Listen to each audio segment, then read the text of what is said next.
Hey y'all. I just thought I'd sit in here with the birds and have a little chat this morning. Y'all know that I absolutely try to keep this channel non-political, and that's the only time I usually talk about anything political is on Memorial Day because of the death of our son, and maybe Veterans Day. That's a duck. That's a duck. They're loud. But after the last couple of weeks, I just feel like I want to say to my Canadian subscribers, precious friends, I am so sorry for what's happening in this country. We had over half of us had seriously hoped that this wasn't going to come about. This president did not get half of the vote. There was too many people that stayed home because of just different issues that were happening that people were not happy with concerning Gaza and Israel. But our population made a serious blunder in electing someone that is so callous and so unqualified. And I know that's going to make many of you angry. I'm sorry, and I know that I always lose subscribers when I say anything. I want to just give a little short background of who I am. I was a very, very active member of the Republican Party for the first 30 years of my life. I actually was in my county GOP. I worked there, not a paid position. I'm just talking about as, just as a participant. I wrote op-eds. I organized rallies. I worked in state, local, and federal campaigns. Let me see, what all did I do? I did a lot. I was very, very active in the Republican Party. And about, I don't know, it's been rude. It's been about 15 years this year because I changed my voter identification to unaffiliated in 2010. And the reason I did that, y'all, the reason I did that is because of the lies and the hypocrisy and the things that I was witnessing from inside the party. This isn't someone that was on the outside looking in. This is someone that was on the inside. And what I was seeing was just disgusting me. It took me a couple of years to reach that point. I just kept thinking, oh, well, this is temporary. This just, that person or this person or the other person. And it's going to change. That's not true to what the entire party is believing. But yes, actually, it was. And I am a very, very black and white person. I see right and wrong. Very few nuances. But my daddy was my hero, and that's very much how he was. And that's very much how he trained me.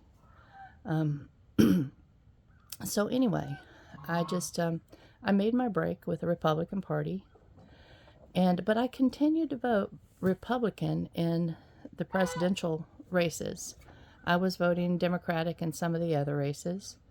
Not many. I still felt like the locals that we had that were running here, I felt like I could trust them, which turned out to not be correct. But when Trump came up for election in 2016, and remember that was 6 years after I had re-registered as an unaffiliated, I just thought there's something so peculiar and creepy about this person.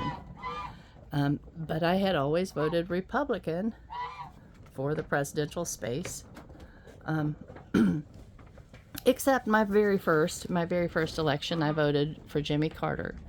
And my daddy, who was a lifelong Republican, he told me, he said to me, he said, every American has the responsibility to vote. That's your right and privilege and responsibility as an American citizen. But my daddy never said, this is who I want you to vote for. And after I voted, he never asked me who I did vote for.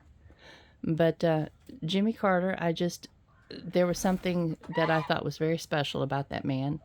I liked his character. I can't say I was overly excited about Ronald Reagan. I did vote for Ronald Reagan the next year, and then, like I said, moving forward, I voted Republican every year in the presidential race until 2016.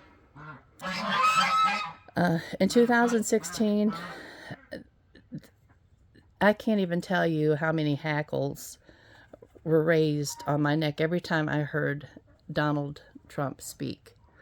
It was just, to me, it was the grossest thing ever. And so I started out, it was just an intuitive thing on my part.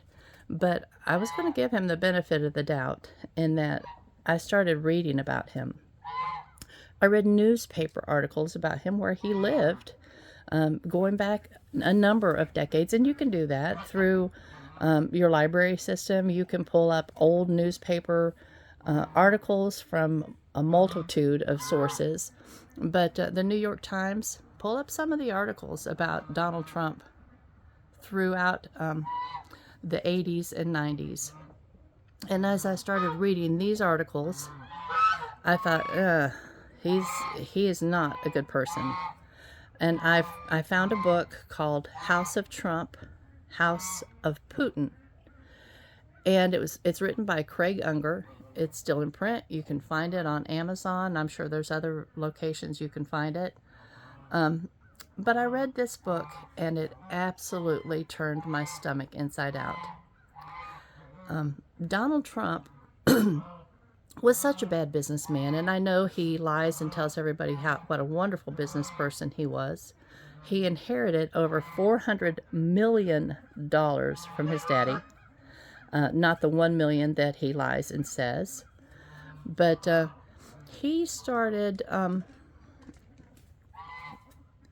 he bankrupted at least one casino, and his business practices were so abhorrent that he actually bankrupted 6 businesses. And during that time, and trying to procure loans from just regular banking companies, he finally reached a point where traditional banks were unwilling to loan him money. And there's a bank called Deutsche Bank. It's an international bank, and from what I understand, their practices are a little bit sketchy. But he was able to get loans from them on a regular basis until they reached the point where they just were really kind of unwilling to make a loan to him. Turns out that there was a group waiting in the wings for this opportunity, and it's called the Russian Mafia, also known as the Russian government, because they're one and the same. And they came in and started picking up the slack for Donald Trump by laundering money through his real estate companies. Now, y'all, this isn't hearsay. This is documented. This practice still continues. Donald Trump remember when Hillary Clinton, and I didn't vote for Hillary Clinton in the 2016 race. I could not bring myself to vote for her. I could not vote for Donald Trump. I voted for Ron Johnson, the first time in my entire life I ever threw a vote away. But I voted for Ron Johnson because I could not vote for either one of those people. Hillary Clinton would have definitely been the better choice by 1,000%. But When I realized how unscrupulous he was, and I remember Hillary Clinton saying that Donald Trump was Putin's puppet, that is one thing that she was spot on about, because he was and is owned by Vladimir Putin. Now, I know that y'all believe many of the things that he has said and promised, and on and on and on. Some of y'all talk about how good the economy was in his first administration. Let's chat about that for a minute, because the economy was not good under Donald Trump's administration. When he came into office, it was actually doing very, very well, and it was Obama's economy, actually, and the things that he had done to pull us out of the severe recession that we were in under President Bush. And so he had something to build on, but instead of building on it, he began tearing it down right away by going into a tariff war with China. And economists, world-class economists in 2019 were already predicting by 2020 that we were going to be entering a severe recession. Now, y'all, you remember that was before the pandemic. The pandemic came around after that time. So, when the pandemic hit, we were already headed into a recession.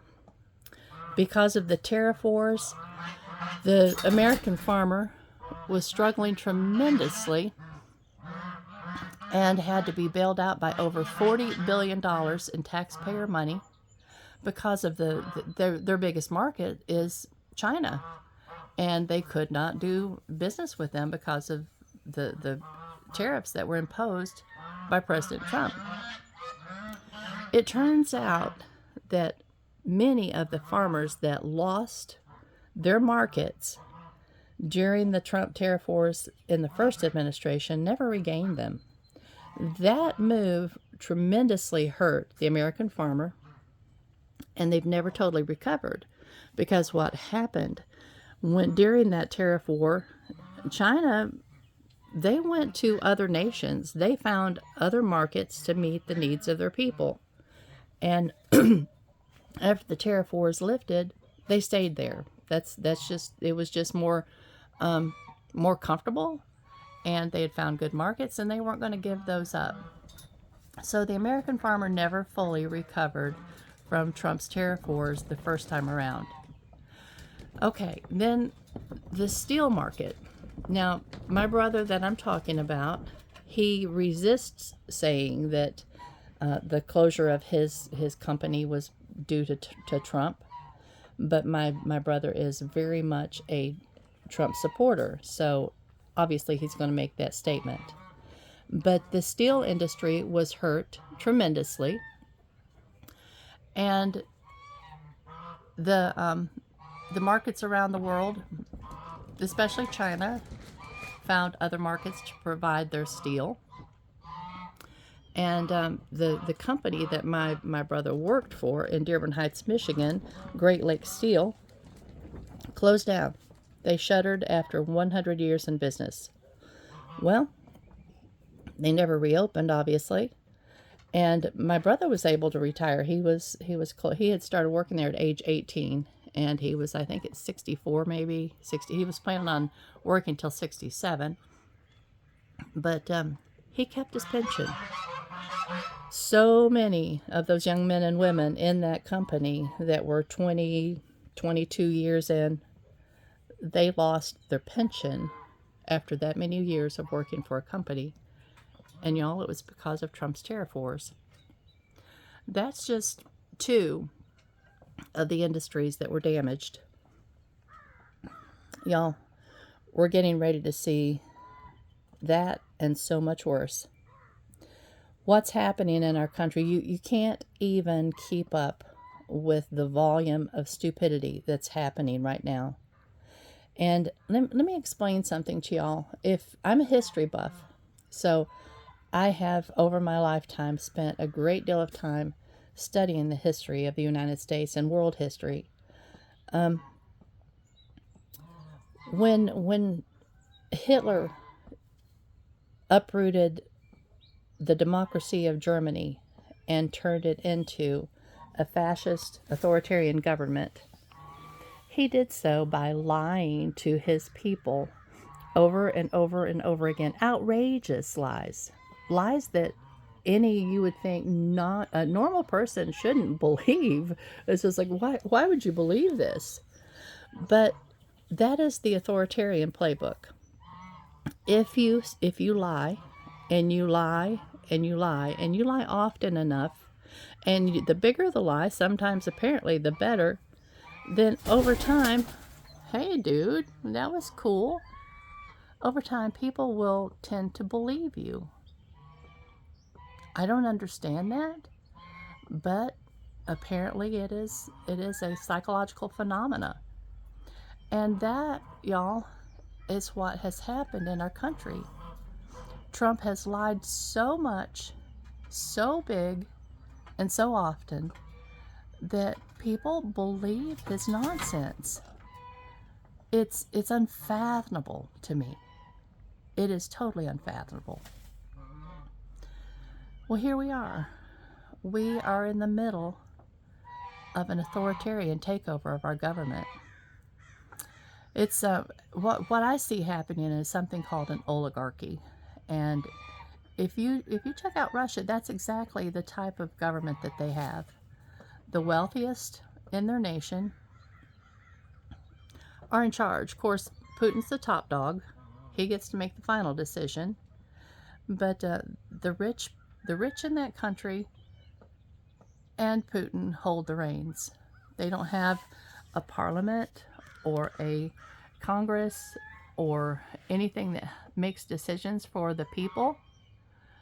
Everything comes from the desires and the whims of those very, very wealthy people and Putin, the dictator. We're there. We're there. And I know that many of you, for whatever reason, believe or believed Trump, and now moving forward, we're gonna feel the results of it. I want y'all to know that I'm sorry. I'm sorry for whatever reason you you decided to believe him. But I hope that at this point in history, at this point in time, you can break free from supporting someone that is so anti-American. And he is. You're getting ready to see the results of this.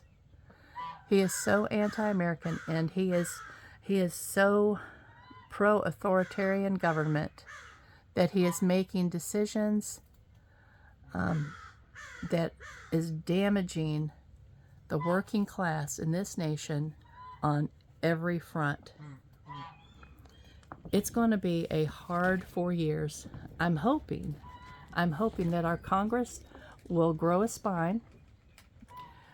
He has so much power over the Republican Congress and the Republican Senate that he and Elon Musk, if anything that they want to pass, they threaten that if you don't see this through, we will primary you in the next election.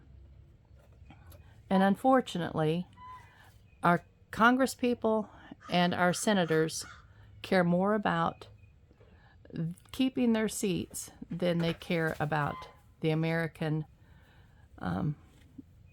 people and American democracy. It sickens me. It sickens me. At this point, I am so disgusted that I was ever part of that party. It sickens me. And I know that everybody says, well, the Democrats aren't any better, that it's the same side of or it's two sides of the same coin. Well, you know what? Having been in the Republican Party for 30 years, and now having been outside of the Republican Party for right at 15 years, I can assure you it is not two sides of the same coin. Yes, absolutely, the Democratic Party has a lot of faults and a lot of things they need to work on.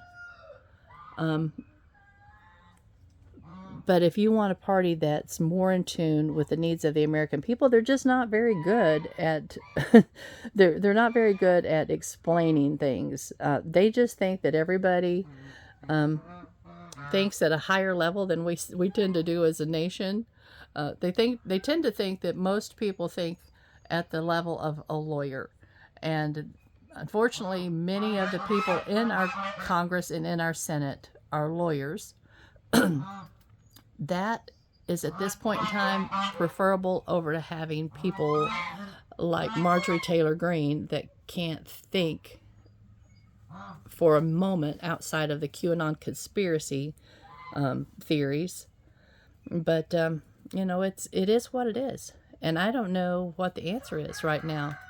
I do know that my heart breaks. My daddy fought in World War II against fascism. My father-in-law, of course, fought in Korea.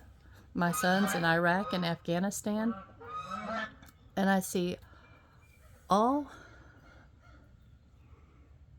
of the sacrifices of all of the military families over the decades just evaporating.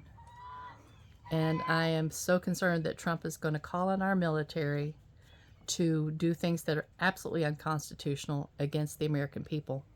It's a disgusting place that we are right now. But one thing I can assure you, having read and read and read everything that I have against, and absolutely against President Trump, is he is not for you. He is not for us. He is for himself and the wealthiest amongst us.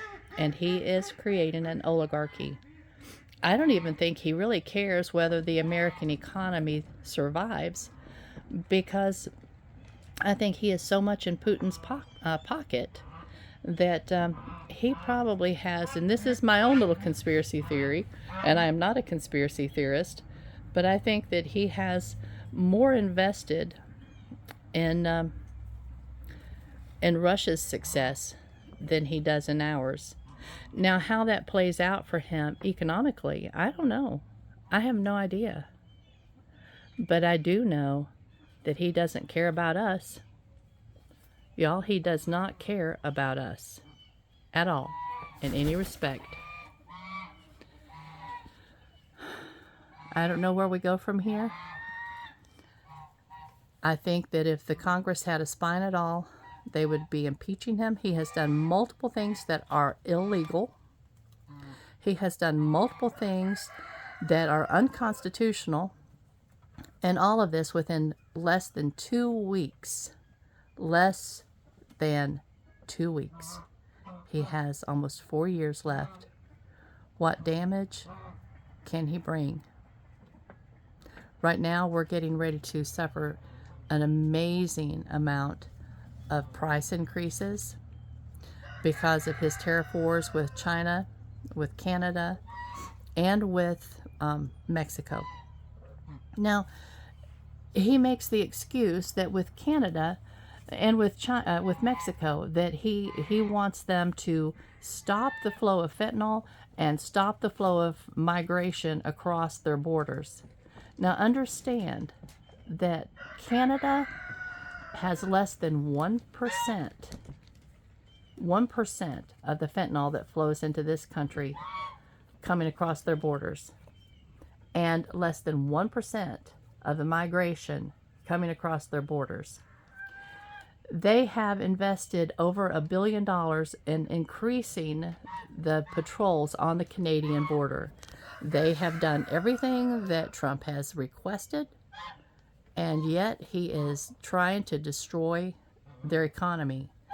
Do you know why? Because he is trying to get them to absolutely agree to becoming the 51st state. You can go back and listen to his own comments, y'all. Canada's not going to bend and I stand with them 1,000%. They are not going to bend to this dictator, and nor should they. Mexico is not going to bend to this dictator. Trump is a vile and ignorant person. Those of you that have been fooled into thinking that he is some kind of genius, I'm sorry. I'm sorry. I've listened to so many psychiatrists and psychologists talking about his intellect. And at this point, his intellect, as average as it is, it's being really skewed by the dementia that he is suffering from. And his dementia is taking our nation down, y'all.